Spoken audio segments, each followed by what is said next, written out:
Hello दोस्तों, मैं अर्चना पुंडीर आज इस वीडियो में आपके लिए लेकर आई हूँ शांत रस, करुण रस और अद्भुत रस। इन रसों को समझने के लिए इस वीडियो को शुरू से अंत तक ध्यान से देखें और इसे लाइक तथा सब्सक्राइब करना ना भूलें। रसों की कड़ी में हमारा चौथा रस है शांत रस। लक्षण है विभाव, अनुभाव और संचारी भाव के संयोग से उत्पन्न निर्वेद नामक स्थायी भाव शांत रस कहलाता है। इसका स्थायी भाव निर्वेद है। इसे हम इस प्रकार भी समझ सकते हैं कि जहाँ पर भक्ति, नीति, ज्ञान, वैराग्य, धर्म, दर्शन, तत्वज्ञान या सांसारिक असारता या नश्वरता संबंधी प्रसंगों का वर्णन हो और हृदय में शांति हो, तो वहाँ पर हमारा शांत रस होता है। शांत रस के अवयव, पहला है हमारा स्थायी भाव। स्थायी भाव है निर्वेद। उसके बाद दूसरा है विभाव, और विभावों को हमने 3 भागों में बांटा है, आलम्बन, आश्रय और उद्दीपन। आलम्बन है संसार की अनित्यता, भोगों की क्षणभंगुरता, ब्रह्मबोध आदि, और आश्रय विरक्ति की ओर उन्मुख व्यक्ति होगा या तत्वज्ञानी होगा। और उद्दीपन है महात्माओं की संगति, तीर्थाटन, वन, आश्रम, श्रवण, शास्त्रों को सुनना इत्यादि। और अनुभाव है रोमांच, पुलक, अश्रुमोचन, शांति, अलौकिक प्रसन्नता। और संचारी भाव है धृति, मति, हर्ष, निर्वेद, स्मरण आदि। उदाहरण हम देखेंगे, शापित सा मैं जीवन का यह ले कलंक भटकता हूँ, उसी खोखलेपन में जैसे कुछ खोजता अटकता हूँ। अंध तमस है किंतु प्रकृति का आकर्षण है खींच रहा, सब पर हाँ अपने पर भी मैं झुंझलाता हूँ खींच रहा।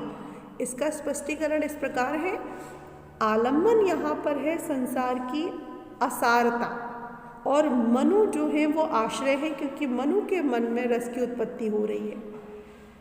इसका कारण है उद्दीपन जो है वो निराशाजनक परिस्थितियां हैं, भटकाना है, झुंझलाना है, ये जो है अनुभाव है। और आलस्य, दैन्य, गिलानी, ये जो है संचारी भाव है। इन सब के संयोग से ही मनु के मन में शांत रस की उत्पत्ति हुई है। 5वां रस है करुण रस, जिसका लक्षण है विभाव, अनुभाव और संचारी भाव के संयोग से पूर्णता को प्राप्त हुआ शोक नामक स्थायी भाव करुण रस कहलाता है। इसका स्थायी भाव शोक है। इसके अवयव है, पहला स्थायी भाव शोक है, विभाव में आलम्बन, आश्रय और उद्दीपन, ये 3 भाव आएंगे। तो हमारा आलम्बन है जैसे बंधु विनाश, प्रिय का वियोग या पराजय आदि, और आश्रय उसके संबंधी या सामाजिक व्यक्ति जहाँ पर उसकी उत्पत्ति हो रही है।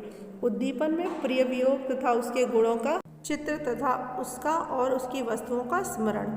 अनुभाव है देव निंदा, रुदन, प्रलाप, मूर्छा इत्यादि। और संचारी भाव निर्वेद, ग्लानि, मोक्ष चिंता इत्यादि। उदाहरण है, हा पुत्र कहकर शीघ्र ही वे मही पर गिर पड़े, क्या वज्र गिरने पर बड़े वृक्ष भी रह सकते हैं खड़े। ये उदाहरण जो है अभिमन्यु की मृत्यु का है। उसके उपरांत जब अर्जुन को इसके विषय में पता चलता है, तो यहाँ पर अर्जुन का शोक जो है वो स्थायी भाव है, अभिमन्यु की मृत्यु जो है वो आलम्बन है, और अर्जुन आश्रय है, क्योंकि अर्जुन के अंदर वो रस उत्पन्न हो रहा है। अभिमन्यु की स्मृतियाँ उद्दीपन है, आंसू बहाना, विलाप इत्यादि करना या गिरना, ये सभी अनुभाव है।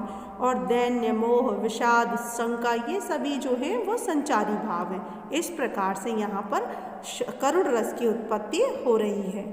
6ठा रस है अद्भुत रस, जहाँ पर किसी अलौकिक क्रियाकलाप, अद्भुत और आश्चर्यजनक वस्तुओं को देखकर हृदय में विस्मय या हैरानी के भाव जागृत हों, वहाँ अद्भुत रस होता है।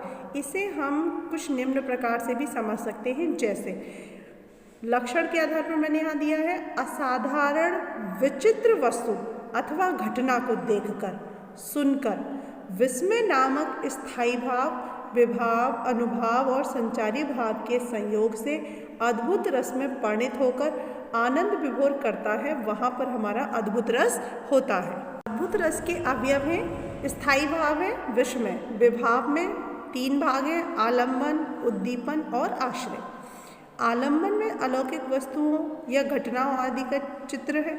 आश्रय दर्शक या पर्यवेक्षक या पाठक है। उद्दीपन में आश्चर्यजनक गुण या प्रभाव, उनका आभास होना या श्रवण या दर्शन होना। अनुभाव में स्तंभित रह जाना, पसीना, रोमांच, दांतों तले उंगली दबाना इत्यादि। और संचारी भाव है वितर्क, भ्रांति, हर्ष, आवेग इत्यादि। इन सब की योग से हमारा अद्भुत रस होता है। जैसे बिनु पग चले सुने बिनु काना, कर बिन कर्म करे विधि नाना, आनन रहत सकल रस भोगी, बिनु वाणी वक्तावड़ जोगी। यहाँ पर ईश्वर की कृपा हुई है और उसके कारण आश्चर्यजनक घटना हुई है। क्यों? क्योंकि यहाँ पर ईश्वर की कृपा से बिना पैरों के तो व्यक्ति चल सकता है, बिना कान के भी व्यक्ति सुन सकता है, बिना हाथों के भी विभिन्न प्रकार के काम कर सकता है, बिना मुंह के भी सभी स्वादों को चख सकता है और बिना वाणी के भी बड़े बड़े उपदेश दे सकता है। तो इस प्रकार से यहाँ पर आश्चर्यजनक अद्भुत घटना हो रही है, इसलिए यहाँ पर अद्भुत रस है। इस रस को हम एक और उदाहरण के द्वारा भी समझ सकते हैं। घन बरसत कर पर धरियो, गिरिधर हरि निसंक, अजब गोप सुत चरित लखी, सुरपति भयो शशंक। तो यहाँ पर भगवान कृष्ण जो है उनका वर्णन है। इस पद में कृष्ण के लोकोत्तर चरित्र को देखकर इंद्र के मन में शंका उत्पन्न हो जाती है और वो ब्रजभूमि को डुबोने के लिए बारिश करते हैं। तो उस वर्षा से बचाने के लिए भगवान कृष्ण जो हैं वो अपनी छंगुन के ऊपर गोवर्धन पर्वत को धारण कर लेते हैं। तो यहाँ पर कृष्ण जो है वो आलम्बन है, ब्रजवासी जो है वो आश्रय है, क्योंकि अद्भुत रस कहाँ उत्पन्न हो रहा है? ब्रजवासियों के हृदय में उत्पन्न हो रहा है।